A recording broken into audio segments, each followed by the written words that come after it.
கஷ்டப்படும் போது நமக்கு உதவுவாரில்லை, கடன்பட்ட போது அதை தீர்ப்பவரில்லை. இஷ்டப்பட்ட தெய்வங்கள் எல்லாம் கும்பிட்டு பார்த்தாச்சு, நம்ம கஷ்டங்களை தீர்க்க அவை முன்வரவில்லை.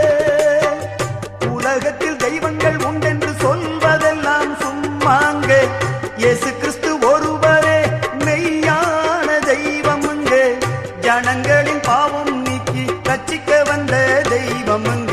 உனக்கொருவர் இருக்கின்றார், உன்னை விசாரிக்க துடிக்கின்றார். உன்னையும் என்னையும் இயேசு நேசிக்கிறார், உன்னை உள்ள கைகளில் வரைந்திருக்கிறார். உனக்கொருவர் இருக்கின்றார், உன்னை விசாரிக்க துடிக்கின்றார்.